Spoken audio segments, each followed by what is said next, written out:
Hello friends and welcome back to my channel. আমার একটা নতুন ব্লগে আপনাদের আবার স্বাগত জানাই। আজকে ব্লগটা আমি শুরুই করছি একটা পনির প্রিপারেশন দিয়ে। এটা হচ্ছে ঝটপট মাম্মি স্টাইল কুইক মাটার পনির, যেটা আমার ছেলে খেতে ভীষণ ভীষণ ভালোবাসে। তো তার জন্য পেঁয়াজ কুচি, টমেটো কুচি, পনির কিউবস আর একটুখানি ফ্রোজেন কড়াইশুঁটি ভিজিয়ে নিয়েছি। আর প্রথমেই আমি পনিরগুলোকে একটু ফ্রাই করে নিই। You can add it like কাঁচাও অ্যাড করতে পারেন। সো আমি একটু হালকা সতে করে না তারপর একটু সাইডে সরিয়ে রেখে মশলাটা গ্রেভিটা বানিয়ে তারপর পনিরগুলো অ্যাড করে দিই। তো এবার তেলে আমি একটুখানি তেজপাতা আর একটু জিরে দিয়ে তারপর ওর মধ্যে দিয়ে দিলাম পেঁয়াজ কুচিগুলো খুব ভালো মতো ভাজা হয়ে গেলে তার মধ্যে একে একে যা হয় আর কি, মানে মশলার জন্য অ্যাড করে দেবো হলুদ গুঁড়ো, লঙ্কা গুঁড়ো, তারপর তার সঙ্গে একটু জিরে, আমার কাছে জিরে গুঁড়ো ছিল না তাই আমি জিরে বাটা অ্যাড করব। আর তার সঙ্গে একটু টমেটো কুচি অ্যাড করব, আপনারা টমেটো পিউরেও অ্যাড করতে পারেন। আর রসুন বাটা একটু দিয়েছি, রসুন আদা বাটা সব দিয়ে ভালো করে যখন মশলাটা একদম মানে মেশানো হয়ে যাবে তখন আমি ওর মধ্যে দিয়ে দেব জল। এবার জলটা যেটা আমি দেবো না সেটা ওই কড়াইশুঁটিটা ভিজিয়ে রেখেছিলাম না, ওই জলটাই দিয়ে দেবো, বেশি জল আমি ইউজ করব না। আর জলটা যখন ফুটবে তখন তার মধ্যে আমি দিয়ে দেবো পনিরগুলো, আগে থেকে ভেজে রাখা পনিরগুলো। আজকে তো তাড়াহুড়ো করে কেন রান্না করছি বলুন তো, আজকে আমাদের কাছে একটা ইম্পর্টেন্ট ডে, বিকজ আজকে আমরা ন্যাচারালাইজেশনের জন্য যাচ্ছি। ব্রিটিশ পাসপোর্টের জন্য এখানে ন্যাচারালাইজেশন করতে হয়, ইন্ডিয়ান পাসপোর্টকে সারেন্ডার করতে হয়। হ্যাঁ, আমি একটুখানি ম্যাগি সুইট অ্যান্ড সাওয়ারও এখানে অ্যাড করেছি সস।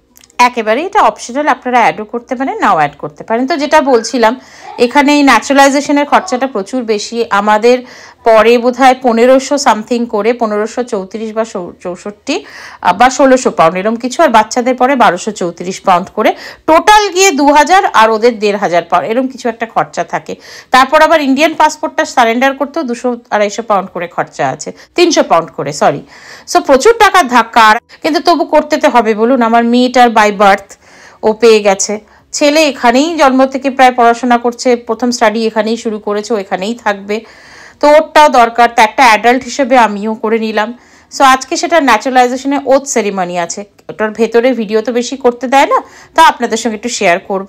দেখুন আমার পনিরটা অলমোস্ট হয়ে গেছে। ওর মধ্যে লাস্ট আমি একটু গরম মশলা অ্যাড করে, যেহেতু বললাম হোম স্টাইল তাই নো ওই কসুরি মেথি ফেথি কিচ্ছু না, প্লেন গরম মশলাগুলো অ্যাড করে ব্যাস একটু শুকিয়ে গেলেই ওটাকে আমরা এবার সার্ভ করার একটা বোলে ঢেলে নেব। দেখুন কি অসম্ভব সুন্দর লাগে, পরাঠা রুটি খান বা বাসমতি রাইস দিয়ে দারুণ লাগে। চলুন এবার আমরা রেডি হয়ে নিই, কারণ বেরিয়ে পড়তে হবে to the office to take the oath for naturalisation. তো আমরা একটা ক্যাবই বুক করে নিয়েছিলাম। অনির্বাণ আর রোজও গেছিলো, যদি বাচ্চাদের ঢুকতে দেয় না, ওখানে পার্ক আছে। অনির্বাণ বললো আমি একটু বাচ্চাকে নিয়ে খেলেই বেড়াবো, তোমরা ওথটা নিয়ে নিও। তো আমরা এখানে ঢুকে পড়েছি, আমি একটুখানি ভিডিও করে দেখালাম, এরম সিট সব করা থাকে, আপনারা পার্সোনালাইজও করতে পারেন, বাট আমরা গ্রুপে করেছিলাম। এটা ওথের পেজটা। আর এইসব হয়ে যাওয়ার পর তারপর ওখানে ফটো সেশন একটু করতে দেয় অন্য একটা রুমে, সেখানে আমরা একটু ফটো সেশন করলাম, একটু ভিডিও করলাম, মেমোরি হিসেবে একটা ফটোও নিয়ে এসেছি। সো এটা ভালো লাগলো। এটা হচ্ছে এই অফিসটা, এই ফেলথাম লজ, এখানেই হয়েছিল মেন জিনিসটা। সো মজা হলো। একটা তো কষ্ট হয় যে এত বছরে যেখানে জন্মেছি, যেখানে বড় হয়েছি, সেই পাসপোর্টটা সারেন্ডার করতে হয়েছে, বাট প্র্যাকটিক্যাল থাকাটা উচিত মানুষের, প্র্যাকটিক্যাল দিক থেকে দেখতে গেলে ইটস নাইস। সো এইসব করে যখন চলে আসলাম, পরের দিন যেহেতু অনির্বাণ থাকলে বাচ্চাকে একটু ধরে আমার খুব হেল্প হয়, আমি বললাম রাত্রিরেই একটা না আইটেম আমি কালকের জন্য করে রাখি। তো আমি তা মুগ ডাল করে রাখলাম লাউ দিয়ে, লাউটা না তো নষ্ট হয়ে যেত। মুগ ডালকে আর একটু ভেজে নিয়ে মুগ ডাল আর লাউকে একসাথে আমি প্রেশার কুকারে সিটি দিয়ে নিলাম। তারপর ডালের জন্য কড়াইতে একটু ফোড়ন দেব। তো প্রথমেই আমি ওর মধ্যে দিয়ে দিলাম জিরে আর তেজপাতা ফোড়ন, তার মধ্যে একটু অ্যাড করে দেবো আদা বাটা, যেটা আমার এই ডালে ম্যান্ডেটরি। একটু আদা বাটা অ্যাড করে দেবো। আমি না একটু বেশিক্ষণ জিরেটা দিয়ে ফেলেছিলাম, আপনারা একটু কম দেবেন, তাহলে কালোটা হবে না। তারপর একটু হয়ে গেলে উঠলে তার মধ্যে ডালটা দিয়ে ভালো করে ফুটিয়ে নিয়ে নুন মিষ্টি মিশিয়ে লাস্টে উপর দিয়ে ঘি ছড়ারেই রেডি ইয়াম্মি মুগ ডাল লাউ দিয়ে। আর হ্যাঁ, একটু কাঁচা লঙ্কাও দিয়ে দেবেন, কারণ কালকে আবার শানের একটা ইম্পর্টেন্ট ডে আছে, সেটাও আপনাদের সঙ্গে শেয়ার করব। সো আজকে রাত্রিরে তাড়াতাড়ি যা রান্না ছিল সেটাই খেয়ে আমরা একটু শুয়ে পড়লাম, কারণ কাল তো আর অনির্বাণের ছুটি নেই, ওর অফিস আছে, শানের নতুন জার্নি শুরু আছে। সো আমরা একটু তাড়াতাড়ি আজকে শুয়ে পড়লাম। দিনটা বেশ ভালোই কাটলো, মন্দ কাটলো না।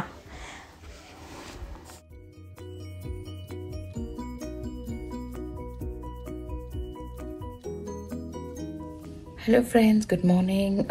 আজকে এখন বাজে সকাল 7টা ঘড়িতে, আর জানি না দেখা যাচ্ছে কি।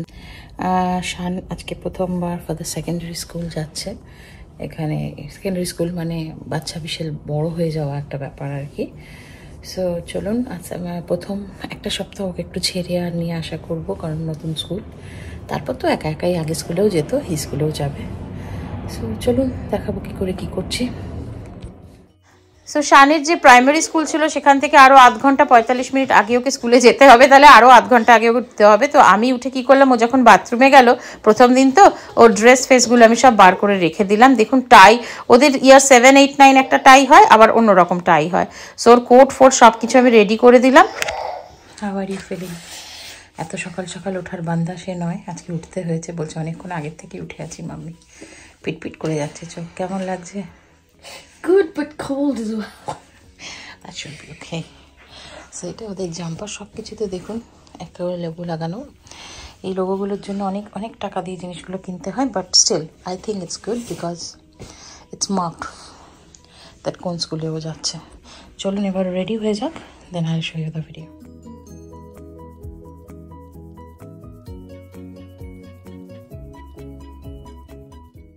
কেত মেরে ভিডিও দেখে একটু তৈরি হয়ে যাওয়া আপনাদের সঙ্গে শেয়ার করলো। ভালোই লাগছে, দেখুন বেশ বড় লাগছে, বিশ্বাসই হচ্ছে না এই সেদিনে শান জন্মালো, আজ কোট ফোট পরে সে ব্লেজার পরে স্কুলে যাচ্ছে।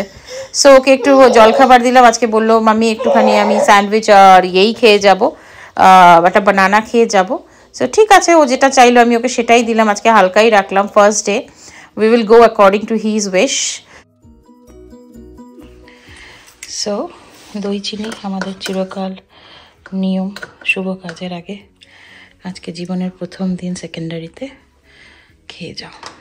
পুরোটা খেয়ে নিতে হবে না বাবা, খাবার দেখলেই পুরোটা খেতে নি পেটে। তাদের আগেই বলেছি যে প্রথম সপ্তাহটা ওকে একটু আমরা যাতায়াত করে ছেড়ে দেবো স্কুলে, কারণ এটা একদম ডিফারেন্ট ওয়ে। যদিও এখানেও যায়, ল্যাম্পটন মন্দিরে যায়, আমাদের রাধাকৃষ্ণ মন্দিরে, এই ওয়েতেই ওই মন্দিরটা, বাট স্টিল আমারও একটু ভালো লাগলো, ওরও ভালো লাগলো। বাড়িতে ফিরে এসে না আর মুগের ডাল দিয়ে কাল যে বানিয়ে রেখেছিলাম খাওয়ার জন্য রাউর ডাল, আর ইচ্ছা করলো না। এত বৃষ্টি পড়ছিল, নিজের জন্য একটু নিরামিষ খিচুড়ি বানিয়ে নিলাম কড়াইশুঁটি দিয়ে। আর তার সঙ্গে আমার জন্য তো মানে অনির্বাণ তো বেগুনে অ্যালার্জি, ও না থাকলে বেগুন ভাজা তো আমার মাস্ট। আর তার সঙ্গে বাড়িতে যা সবজি পড়েছিল, পটল মটল সব মিশিয়ে একটা ঘ্যাট বানিয়ে নিলাম, ওইটা করলাম। আর তার সঙ্গে যেটা ম্যান্ডেটারি আমার লাগে, আমার একটু লাগে, সবার লাগে, অন্য লোকেরা বলবে পাঁপড় ভাজা, আমি বলবো টমেটোর চাটনি। এটা না হলে আমার খিচুড়ি জমে না।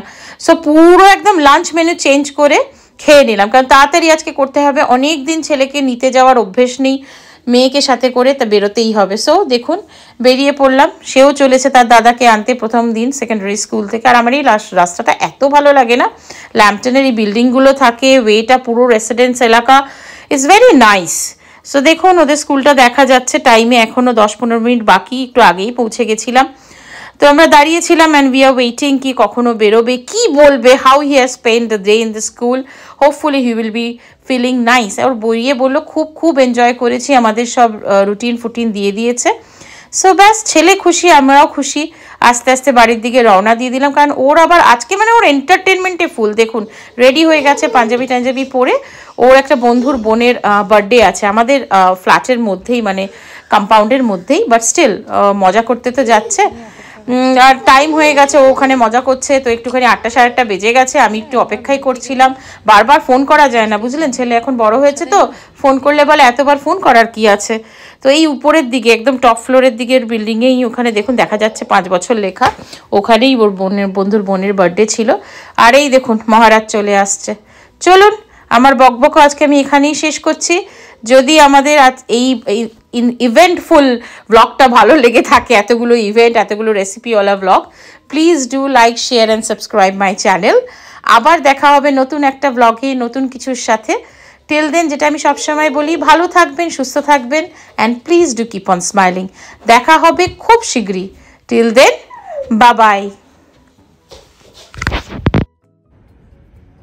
নেবাও, চলে এসো।